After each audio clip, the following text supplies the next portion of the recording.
සුබ දවසක් කියලා ඔයගොල්ලෝ සියලු දෙනාම පිළිගන්නවා Tour Minds YouTube channel එකට. ඉතින් වෙනදා වගේම ඉතාමත් වටිනා වීඩියෝ එකක් ඔයගලන්ට ගේන බලාපොරොත්තු වෙනවා. එහෙනම් අපි වැඩි කතා නැතුව කෙලින්ම යමු අපේ වීඩියෝ එකට.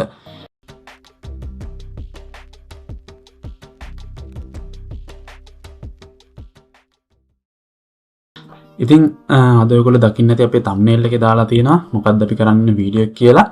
ඉතින් ඔයගොල්ලෝ වීඩියෝ එකේ දැක්කා වගේම අද අපි කරන්න යන්නේ ටුවර් ගයිඩ් කෙනෙක් නැත්නම් ටූරිසම් ඉන්ඩස්ට්‍රි එකේ ඉන්න මග පෙන්වන්නෙක් එයාගේ monthly earning එක නැත්නම් එයා earn කරන මුදල් ගාන කීයද නැත්නම් එයාගේ monthly earning එක කොහොමද කියලා තමයි අපි නිකන් කතා කරන්න බලාපොරොත්තු වෙන්නේ. මේක කතා කරන්න ප්‍රධානම හේතුව තමයි ඔයගොල්ලෝ ටූරිසම් සම්බන්ධ වැඩ කරන කෙනෙක් වෙන්න පුළුවන් නැත්නම් ටූරිසම් ඉගෙන ගන්න ස්ටුඩන්ට් කෙනෙක් වෙන්න පුළුවන්. එයාගෙන ටූරිසම් ඉන්ඩස්ට්‍රි එක ගැන කියුරියසිටි එකක් තියෙන කෙනෙක් වෙන්න පුළුවන්. ඉතින් ඒ වගේ කෙනෙක්ට හොඳ මොටිවේෂන් එකක් එයි කියලා මම හිතනවා මේ සැලරිස් ගැන නැත්නම් earnings ගැන කතා කරන එක. ඉතින් ඒ වගේම තමයි මම පොඩි ඩිස්ක්ලේමර් එකක් කරන්නත් කැමතියි. මේ මුදල් සංඛ්‍යාව නැත්නම් මේ හම්බෙන මුදල් සංඛ්‍යාව ඩිපෙන්ඩ් වෙන්න පුළුවන් ඒගොල්ලෝ වැඩ කරන ටුවර්ස් අනුව. ඒ වගේම තමයි ඒගොල්ලෝ වැඩ කරන ගයිඩ් කෙනෙක් විදිහට නැත්නම් ෂෝෆර් ගයිඩ් කෙනෙක් විදිහට වැඩ කරන ගාන අඩුයි. නැෂනල් ගයිඩ් කෙනෙක් එක වැඩි. ඒ වගේ දේවල් ඩිපෙන්ඩ් වෙනවා. ඉතින් මම කතා කරන්නේ අප්‍රොක්සිමේට් සැලරිස් ගැන. මේවා ඕනම වෙලාවක ඩිපෙන්ඩ් වෙන්න පුළුවන්. ඉතින් අපි මාතෘකාවෙන් කතා කරද්දී අපි කෙලින්ම යමු මම කලින් කතා කරා වගේ ටුවර් ගයිඩ්ස්ලා වර්ග නැත්නම් ලංකාව ඇතුලේ ටුවර් ගයිඩින් කරනවා නම් ටුවර් ගයිඩ්ස්ලා වර්ග කිහිපයකට බෙදනවා. ඒවෙන් නැෂනල් ගයිඩ් කෙනෙක් කියන්නේ එයා ඕල් අයිලන්ඩ් නැත්නම් across the island කියන්නේ රට වටේම එයා ටුවරිසම් කිරීමේ හැකියාව තියෙනවා. ටුවර් ගයිඩින් කිරීමේ හැකියාව තියෙනවා. එයාව තමයි අපි නැෂනල් ගයිඩ් කෙනෙක් කියලා හඳුන්වන්නේ. ඉතින් එයා තමයි ලංකාවේ ප්‍රධාන මාර්ග උපදේශකයෙක් විදිහට අපිට හඳුන්වන්න පුළුවන්. ඊට පස්සේ ෂෝෆර් ගයිඩ් කෙනෙක් කියලා කියන්නේ එයා ඩ්‍රයිව් කරන ගමන් ගයිඩ් කරන්නේ. ඉතින් ෂෝෆර් ගයිඩ් කෙනෙක්ට පැක්ස් කවුන්ට් එක අඩුවෙන් තමයි ගෙනියන්න පුළුවන්. මම දන්න විදිහට පැක්ස් කවුන්ට් දෙකකට වැඩියෙන් වගේ දෙකක් හෝ දෙකකට අඩු සංඛ්‍යාවක් තමයි මම හිතන්නේ එයාට ගයිඩින් කරන්න හැකියාව තියෙන්නේ. ඉතින් ෂෝෆර් ගයිඩ් කියන්නේ සරලවම ඩ්‍රයිව් කරන ගමන් ගයිඩ් කරන එක.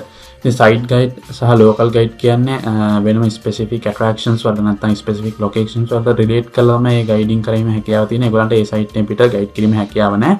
ඉතින් මට කතා කරන්න ඕන වෙලා තියෙන්නේ මේ ගයිඩ්ලා වර්ග නැත්නම් මම මෙන්ෂන් කරලා තියෙන මේ ගයිඩ්ස්ලා වර්ග අනුව ඒගොල්ලන්ගේ සැලරිස් ඩිෆර් වෙනවා නැත්නම් ඩිෆරන්ට් වෙනවා කියන එක තමයි මෙතනදී මම කතා කරේ. ඉතින් අපි කෙලින්ම ගියොත් එහෙම නැෂනල් ගයිඩ් කෙනෙක්ගේ සාමාන්‍යයෙන් average daily earning එක රුපියල් 5000 10000 අතර ඩිපෙන්ඩ් වෙනවා. ඒක ඒගොල්ලෝ වැඩ කරන කම්පැනි එක අනුව නැත්නම් ඒගොල්ලෝ වැඩ කරන ඒජන්ට් අනුව ටුවරිසම් කම්පැනි එක අනුව ඩිපෙන්ඩ් වෙනවා. ඒ වගේම ඒගොල්ලන්ට එන ක්ලයන්ටේල් එක අනුවත් ඒක ඩිපෙන්ඩ් වෙනවා. ඒ වගේම තමයි ෂෝට් ටුවර්ස් වලට අපි සාමාන්‍යයෙන් කතා කරද්දී ඒගොල්ලන්ගේ ෂෝට් ටුවර්ස් කරනවා නම් ඉන්කම් එක අඩුයි. ලෝ ඉන්කම් එක තියෙන. ඒකත් මම කලින් කිව්වා වගේ ඩිපෙන්ඩ් වෙනවා ක්ලයන්ටේල් එක මත සහ ඒගොල්ලෝ කරන ඉන්ඩස්ට්‍රි එක නැත්නම් ඒගොල්ලෝ කරන නැෂනලිටි එක සහ ඒ නේෂන් එකත් අනුව වෙනස් වෙනවා. ඒ වගේම තමයි full day and multi day tours නැත්නම් එකපාර ගෲප් ටුවර් එකක් යනවා දවස් ගානක ටුවර් එකක් යනවා නම් එතකොට ඉන්කම් එක වැඩි. මොකද අපි වැය කරන කාලේ වැඩි. එතකොට ඔයගලන්ට එන ඉන්කම් එක වැඩි. ඒ වගේම තමයි ටුවරිසම් ක්ලයන්ටේල් එක ගොඩක් බලපානවා. කරන මාකට් එක ගොඩක් බලපානවා.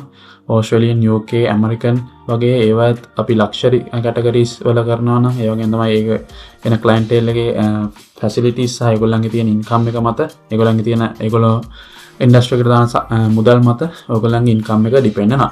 ඉතින් මේවා ෆික්ස්ඩ් සැලරිස් නෙමෙයි. මේවා ඩිපෙන්ඩ් වෙනවා මම කලින් කිව්වා වගේ මේ ටුවර්ස් මත. ඊට පස්සේ monthly income එකේ මම break down එක මෙහෙම දාලා තියෙනවා. low seasons වල සහ high seasons වල කොහොමද salary එක depend වෙන්නේ කියලා. ඒක මම කලින් කිව්වා වගේම අර මම කලින් කලහන් කරපු සාධක මත depend වෙනවා. approximately guide කෙනෙක් 80000 සහ 120000 අතර ගානකට ඒගොල්ලන්ගේ salary එක හදා ගන්නවා. මම මේ කතා කරන්නේ tips සහ ඒ දේවල් include කරන්නේ නැතුව tips commissions වගේ දේවල් වැදුනට පස්සේ මේක අපිට හිතා ගන්න බැරි තරම් ඉහළ ගානකට යනවා. ඒ වගේම තමයි high seasons වලදී ලක්ෂයකමාර ලක්ෂ 3ක් අතර ගානක් යනවා. එතකොට high season එකේදී guide කෙනෙක් තියෙන demand එක වැඩි. ඔයගොල්ලෝ දන්නවා. low season එකේදී high season එකේ තියෙන demand එක වැඩි. ඉතින් ඔයාලට language speak කරන්න පුළුවන් නම් ඒ වගේම තමයි ඔයාගේ experience එක වැඩි නම් ඔයාගේ salary එක තවත් ඉහළ යනවා. ඉතින් මම කලින් කිව්වා වගේ මේක හොඳ රැකියාවක්, හොඳ reputed job එකක්. ඉතින් මේ සඳහා ඔයගොල්ලෝ යොමු වෙන්න කියලා තමයි මට මේ අවස්ථාවේ මතක් කරන්න තියෙන්නේ. ඒ වගේම තමයි monthly income එක depend වෙන categories ටික මම දාලා තියෙනවා. මම සඳහන් කරා වගේ number of tours, type of tourist and experience level එකත් ඒ මත බලපානවා. ඉතින් මං මෙලම සඳහන් කරලා තියෙන factors that affect for tour guide salary කියන එක. ඉතින් ඔයගොල්ලෝ දන්නවා ඇති මං කලින් කිව්වා වගේ language skill එක ගොඩක් බලපානවා. ඒ මොකද ඔයාලට language කතා කරන්න පුළුවන් language අනුව ඔයගොල්ලන්ගේ salary එක වෙනස් වෙනවා. හිතා ගන්න බැරි විදියට. ඒ වගේම experience එක ඔයගොල්ලන්ගේ reputation එක ඔයගොල්ලන්ගේ personality එකට බලපානවා. tour category එක බලපානවා. ඒ වගේම තමයි commission එක බලපානවා. ඒ වගේම seasonality එක බලපානවා. seasonality එක ගත්තාම පස්සේ tourism peak එක සහ off peak එක කියලා තියෙනවා. ඉතින් peak එකේදී ඔයගොල්ලන්ට තියෙන ඉල්ලුම් වැඩි. ඉතින් ඔයා tour guide කෙනෙක් වෙනකොට ඔයගොල්ලෝ අනිවාර්යයෙන්ම බලන්න ඕනේ ඔයගොල්ලන්ට තියෙන challenges සහ benefits. ඉතින් challenges විදිහට ගත්තට පස්සේ long hours වැඩ කරන්න තියෙනවා. physical effort එක වැඩි. ඒ කියන්නේ ඔයා විදින්න ඕනේ ආ කරන tours අනුව එක depend වෙනවා. ඉතින් ඒ වගේම තමයි mentally මාර විදිහට balance කරන්න ඕනේ. ඔයාගේ group එකේ අවදානෙ ඉන්න ඕනේ. individually ඒ කෙනා ගැන අවධානයෙන් ඉන්න ඕනේ. ඒ වගේම weather conditions බලපානවා. ලිප්ටෝ වගේ cyclones වගේ આવත් වෙනවා. ඒ වගේ changes වල කොහොමද මුහුණ දෙන්නේ? ground handling කොහොමද කරන්නේ? ඒ වගේම ඔයාලට තියෙන benefits ගත්තට පස්සේ ඔයාලට flexible work hours තියෙන. ඒ කියන්නේ ඔයාලට කැමති නම් ඔයාගේ කාලය ඒ කියන්නේ ඔයා මේ season එකේ වැඩ කරන්නේ නැහැ කියලා හිතනොත් එහෙම ඔයාලට ඒ කාලෙදි වැඩ කරන්න නැතුව ඉඳලා ඊට පස්සේ ආයෙසරයක් වෙන කාලෙකදී වැඩ කරන්න පුළුවන්. ඉතින් ඔයාලට ඒක සඳහා හොඳ tour company එකක් choose කරන්න ඕනේ. ඒ වගේම කලින් කරපු වැඩ ඒගොල්ලෝ බලනවා. ඉතින් ඔයගොල්ලන්ගේ වැඩ හොඳ නම් ඔයාගේ growth එකක් තියෙනවා. ඔයා කරන ඒ වගේ feedback බලවට පස්සේ clients ලාට හොඳ feedbacks දීලා තියෙනවා නම් ඔයාව නිකම්ම reputed guide කෙනෙක් විදිහට ඒගොල්ලෝ හඳුනා ගන්නවා. ඒ වගේම තමයි ඔයාට මේකේ තියෙන තවත් benefit එක තමයි ඔයාට different countries වල මිනිස්සු අඳුර ගන්න පුළුවන්. ඔයාගේ personality එක මත ඒක depend වෙනවා.